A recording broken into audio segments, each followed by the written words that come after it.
दोस्तों बात की जाए इंडिया में 5G की, तो इंडिया में देखा तो हर कंपनी अपना 5G लेकर आ रही है। लेकिन जितनी भी मोबाइल फोन की कंपनीज है, जैसे कि बात करें आपकी सैमसंग की या नथिंग की, या फिर बात करें गूगल पिक्सल की, यार लोगों का एक सवाल है कि आखिर जो कंपनीज है ये इंडिया में अपना 5G के लिए अपडेट कब रिलीज करेंगे। इससे रिलेटेड एक कंफर्मेशन आ चुका है। सबसे पहले हम बात करने वाले हैं यहाँ पे आपकी एप्पल की। एप्पल ने बोल दिया कि हमारा फोन जो है वो 5G के साथ अभी कंपैटिबल नहीं है और वो आने वाले समय में 5G अपडेट देके उनके आईफोन 12 से लेके आईफोन 14 प्रो मैक्स तक एक अपडेट देंगे जिससे 5G कंपैटिबल हो जाएगा। अब एक बात बताओ आप लोग को, एप्पल ने चीख चीख के बोला था उनका फोन में 5G है, लेकिन इंडिया में भी उसका 5G काम नहीं करता और उसका जो अपडेट है वो दिसंबर में आएगा। सेम कहानी गूगल पिक्सल के साथ है। गूगल पिक्सल 6 है एंड द नेक्स्ट 7 और 7 प्रो, इन दोनों फोन्स के अंदर और पूरा कहूं तो तीनों फोन्स के अंदर यहाँ पे जो अपडेट है वो दिसंबर में आएगा और दिसंबर से पहले पिक्सल फोन के अंदर आप यहाँ पे 5G यूज नहीं कर पाएंगे।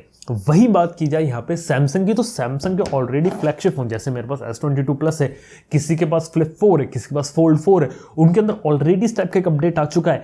लेकिन यहाँ पे वो फोन्स ऑलरेडी कंपैटिबल है, लेकिन बहुत सारे lower category mid range category के 5G फोन है सैमसंग के जो अभी 5G के साथ कंपैटिबल है ही नहीं, और इसीलिए सैमसंग ने बोल दिया कि नवंबर के महीने में वो इस टाइप का रोल आउट और अपडेट निकालेंगे। वहीं बात करें नथिंग का, तो मैं कंफर्म कर सकता हूं ये एयरटेल के 5G को सपोर्ट करता है, पर एयरटेल की ऐप इस पे इनकंपैटिबल बताती है। इसके साथ ही इसके अंदर जियो का जो 5G रहता है उसका जो अपडेट है वो यहाँ पे दिवाली से पहले आने वाला है। बहुत ही बढ़िया काम किया इन्होंने यहाँ पे। इसके साथ ही बात करें मोटोरोला की, तो मोटोरोला के H30 फ्यूजन H30 अल्ट्रा में ऑलरेडी है, लेकिन कुछ फोन्स को यहाँ पे नवंबर के फर्स्ट वीक से अपडेट मिलना शुरू होगा और बाकी सारे फोन्स को कब तक मिलता है ये देखने वाली बात है। लेकिन मोटोरोला ने नवंबर का हमें एक आइडिया दे दिया। इसके साथ ही बात की जाए तो वन प्लस के कुछ फोन्स में सपोर्टेड है, लेकिन कितना सपोर्टेड रहेगा फ्यूचर के अंदर वो एक देखने वाली बात है और कुछ फोन्स को अपडेट यहाँ देखने को मिलेगा। इसके साथ ही Xiaomi ने काफी अच्छा काम किया। मेजॉरिटी जो Xiaomi के फोन है वो ऑलरेडी कंपैटिबल है और कुछ फोन जो अभी कंपैटिबल नहीं है उनको आने वाले अक्टूबर के महीने में अपडेट दिया जाएगा। और जो सबसे अच्छा काम Realme ने किया है वो ये किया कि मेजॉरिटी फोन्स उसके ऑलरेडी 5G कंपैटिबल है।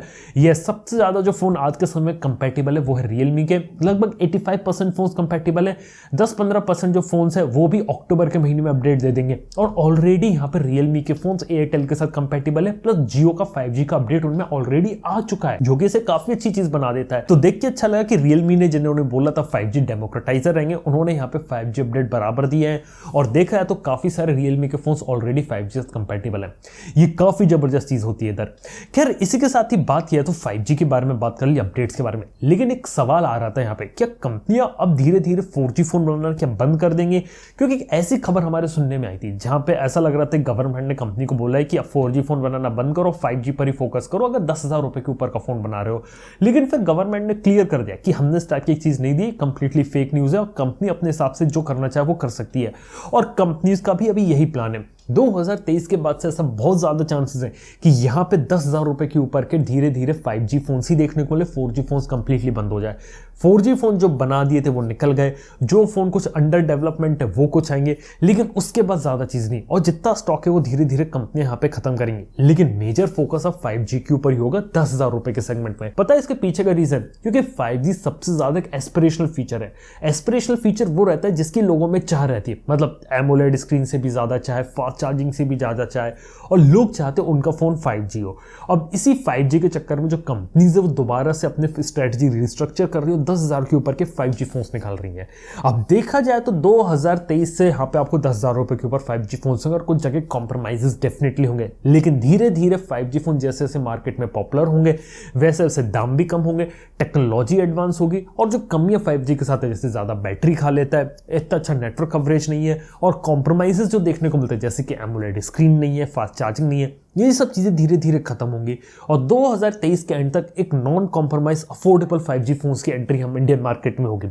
वही बात करें जियो के 5G फोन की, जियो ने कंफर्म कर दिया कि यहाँ पे अभी उनका 5G फोन लाने का कोई प्लान नहीं है, और यहाँ पे देखा जाए तो वो 10,000 से नीचे वाले सेगमेंट पे 5G फोन नहीं लाना चाहते। वो लोग वेट कर रहे हैं कि बाकी सारी कंपनीज ऑलरेडी फोन्स लाए 5G का जो जियो के 5G के साथ कंपैटिबल हो।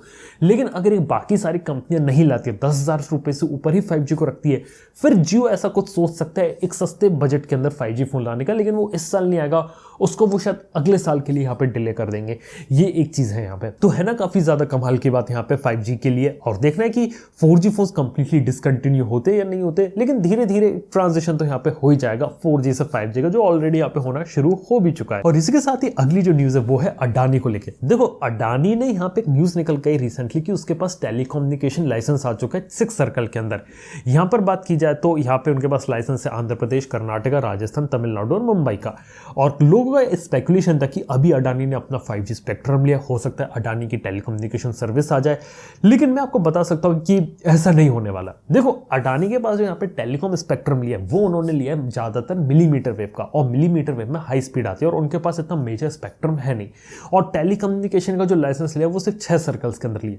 बेसिकली वो private sector, corporations, business sector या फिर आपका जो कॉर्पोरेट्स होते हैं इनके लिए कुछ कस्टमाइज टेलीकम्युनिकेशन सर्विस यूज करेंगे, जहां पे वायरलेस फास्ट इंटरनेट हो, वायरलेसली ये लोग 5G को प्रोवाइड करें, 5G हॉटस्पॉट्स को डिप्लॉय करें एयरपोर्ट्स वगैरह के अंदर, कुछ इस टाइप की चीजें यहां पर हो सकती है। लेकिन एक प्रॉपर टेलीकॉम कंपनी आना, वेल अभी तो ऐसा नहीं लगता। बेसिकली कहानी यहां पर यही है। और अभी देखा तो मार्केट में आपका जियो एयरटेल की कहानी है और वोडाफोन आइडिया। यहां पे किसी नए प्लेयर के लिए उतनी ज्यादा जगह बची नहीं जब तक वो कुछ यहां पे ज्यादा नया ना करे। लेकिन अब देखना है कि यहां पे लोग कुछ करते हैं कि नहीं करते। लेकिन एक इंटरेस्टिंग खबर यहां पर आई थी, लेकिन लोगों ने इसे समझ लिया कि अडानी की टेलीकॉम कंपनी आ रही है, लेकिन अभी ऐसा है नहीं, ये सिर्फ लिमिटेड सेक्टर्स तक ही रहेंगे। जो पब्लिक के लिए जो चीज यहां पे रहेगी वो एयरटेल और जियो यहां पे ऑलरेडी यहां पे काम उस पर कर ही रहे हैं। और इसी के साथ ही अगली जो न्यूज है वो है मेरे पास यहाँ पे एप्पल के आईफोन से। देखो मिंग ची को एक एप्पल के काफी ज्यादा फेमस एप्पल एनालिस्ट है, और उनका पता है यहाँ पे क्या कहना है। उनका यहाँ पे कहना है कि इंडिया में एक स्मार्टफोन हब जैसे बन रहा है, वैसे एप्पल भी इंडिया को एक आईफोन हब बना सकते हैं। पता है कैसे? आईफोन का मेजोरिटी प्रोडक्शन चाइना में होता है, लेकिन इंडिया में जो प्रोडक्शन हो रहा है आईफोन का, उसमें से 80% जो आईफोन है वो इंडिया में ही बन रहे हैं और इंडिया में ही बिक रहे हैं। और एप्पल क्या चाहती है, अब चाइना के ऊपर डिपेंडेंसी कम हो, चाइना से हम आईफोन को निकालो और इंडिया में बना। यहाँ पे टाटा ग्रुप के साथ पेगाट्रॉन, विस्ट्रॉन ऐसी कंपनीज हैं, ये लोग आपस में मर्जर करके आपस में काफी अच्छे आईफोन की सप्लाई चेन क्रिएट कर सकते हैं। अभी इंडिया में मेजरली फॉक्सकॉन यहाँ पे करता है, लेकिन टाटा ग्रुप की एंट्री के बाद अगर इंडिया में टाटा अगर आईफोन्स की मैन्युफैक्चरिंग में उतर गया, एक बहुत बड़ी चीज हो सकती है। और एप्पल के लिए जो अगला बड़ा एप्पल का आईफोन हब हो सकता है वो इंडिया हो सकता है। बहुत जबरदस्त चीज है।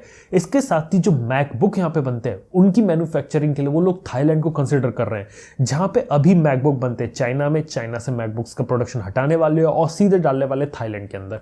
तो हाँ, ये कुछ ऐसी चीजें जिसके अंदर बारे में एप्पल यहाँ पे सोच रहा है। अब देखा जाए तो अगर ये सारी चीजें अगर इंप्लीमेंट होती तो इंडिया के लिए तो बहुत बेनिफिट और आईफोन की कीमतें कम होंगी। हालांकि मैकबुक पे अगर इंडिया में बना ले, आईपैड भी इंडिया में बना ले, तो कीमत यार अगर कम देखने को मिले तो बहुत जबरदस्त चीज होगी। तो फिलहाल दोस्तों ये सारी कहानी खत्म होती है यहाँ पे। बाय द वे जाते आते मेरा आप लोगों से एक सवाल है, क्या आप लोगों को 5G का अपडेट मिला या आपके फोन तक अभी 5G पहुंचा? ये बात नीचे कमेंट में बताना ना भूलो। थैंक यू आपका वीडियो देखने के लिए। मैं आपसे मिलता हूं नेक्स्ट वीडियो के अंदर। Good bye.